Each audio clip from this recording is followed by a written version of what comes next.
Claro. La historia también plantea o deja planteada en el fondo las interrogantes de todo emigrante. Por ejemplo, cuando empiezan a llegar o a esa cantina o a la casa de familia donde se van reuniendo los que alguna intención de viajar tienen, las preguntas son todas, empiezan y uno dice, ¿y los indios? Se dice que rapiñan a los colonos. Y otro dice, ¿y la mala sangre? Pensaron en la nostalgia. Allá se festeja la Navidad en pleno verano. Y otro dice, tendremos por lo menos una iglesia y un sacerdote. Yo no quiero morir siendo maldecido. En fin, ¿qué cosas podremos llevar con nosotros? ¿Es seguro que tendremos todo el material para trabajar? Los acechan 1000 preguntas, como a todo emigrante. Y después cuenta también algo que fue común en aquellos países que expulsaron gente, como ocurre ahora también. Son principalmente las parejas jóvenes con muchos hijos los que más se preocupan por el porvenir, claro, los que están más dispuestos a viajar, ¿no? Claro. Los que más se subieron a ese barco. Sí, es un combo de situaciones y de condicionantes bastante complejo, ¿no? Creo que la historieta intenta reflejar que no es el cliché del tipo que se está muriendo de hambre y que no tiene para vivir y que entonces decide probar suerte en la América, ¿no? Me parece que también hay un componente que yo lo estoy rescatando y que tiene que ver con la historieta. Pues la historieta narra una aventura humana, donde los héroes de repente es un héroe colectivo. Y estos eran aventureros, en el sentido, digamos, más puro de la palabra. En el sentido de que sería aventura, era una valentía absoluta, abandonar todo, era una apuesta al futuro, pero además en esa época no era como hoy, donde vos volvías enseguida o tenías internet para conectarte con tus parientes, mandabas las remesas. Las remesas ya empezaron a mandar en esa época. Estuve leyendo hace poco que los inmigrantes, en este caso italianos, comenzaron enseguida, que se instalaron acá en el Río de la Plata, a enviar las remesas. Bien. Y hubo un momento en que el ingreso del Producto Bruto el capital en Italia se basaba en buena parte o tenía un gran componente de las remesas que enviaban los italianos en el Estero, como le llaman Bueno, volviendo al tema, o sea, resumiéndote, es un combo de cosas diferentes. No creo que solo el hambre los impulsó hacia acá.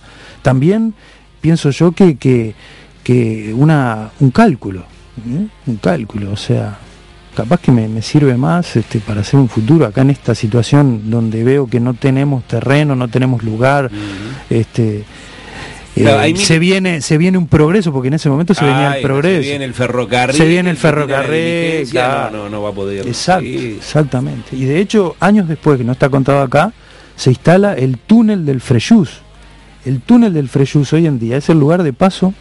Creo que hay dos. Uno es este es uno de los más importantes, porque conecta, digamos, lo que es la zona de Grenoble, de Lyon, directamente por vía de automóvil, por autorruta o por tren, con Turín, del lado italiano. Entonces todo el mundo pasa por el túnel del Frejus. Es un túnel cavado en la roca. Ese túnel se empieza a perforar en 1860, por ahí, años después que ellos vinieron. Y ahí empezó a venir más gente todavía. Porque claro, cambiaba la situación de una vida agraria. Es justo ese momento, ¿no? El comienzo de la industrialización en Europa. Claro. Nicolás, mirando los dibujos, tenemos las perspectivas que en general no tenemos en la vida diaria, que digamos podemos ver muy cinematográfico, digamos, las perspectivas, o donde pones tú el ojo, a veces en primeros planos. Yo que estoy viendo la nariz, los pelos del bigote de este hombre, sus pestañas, o de repente te pones el ojo casi que abajo de los caballos y lo ves avanzando por allí. Hay un juego de ir colocándote en distintas perspectivas, ¿no? El guionista, digamos, cuando uno trabaja con un guionista, el guionista es un poco el que está primero, ¿no? Pero también el dibujante a veces está primero para armar la historia, te estoy diciendo. en general pensamos, bueno, el guionista viene con la historia y te dice, bueno, cómo quiere más o menos que se vayan armando las páginas y cómo se vaya contando el ritmo, ¿no? Como un poco como el director, pero a veces el dibujante puede aportar lo suyo. Y esto que vos me mencionás tiene que ver un poco con eso, que a veces es como el director de cámara y entonces uno desde el dibujo también puede decidir desde dónde mirar las cosas, ¿no? Por ejemplo, y sobre todo cuando hay mucha acción, porque bueno, a veces cuando son más bien diálogos o se está conversando sobre algo, capaz que importa más otro tipo de datos, como el escenario, como el lugar donde están hablando, o cuáles son el mobiliario en el que se están sentando. O sea, también el fondo actúa, no solo los personajes, no solo las caras. Vos lo vas a ver, hay conversaciones arriba de un carricoche, de una diligencia, y es una conversación sumamente importante,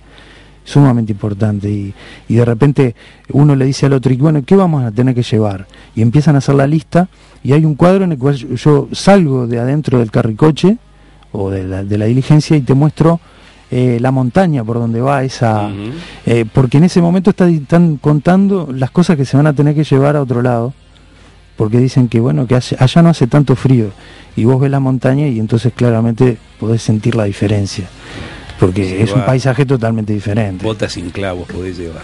Podés llevar botas sin clavos, exactamente. Sí. Bueno, señores, nos quedan 1000 historias, no tenemos más tiempo esta mañana, pero queda presentado este libro, Los colonos del Río de la Plata, entrega 1, Adiós a Boya. Entrega 2, ya veremos. Hola Colonia, hola Uruguay.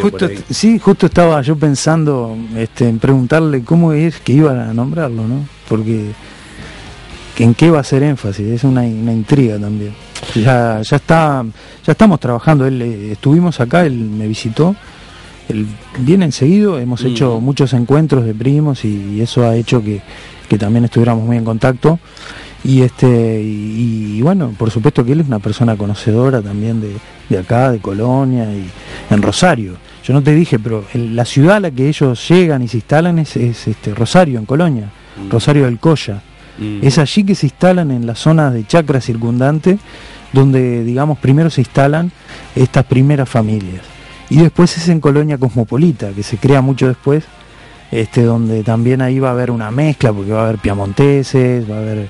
Incluso creo que hay también ingleses ahí metidos en Colonia Cosmopolita. Y bueno, también que es lo que fue los abollanos. Esta colonia de hoy.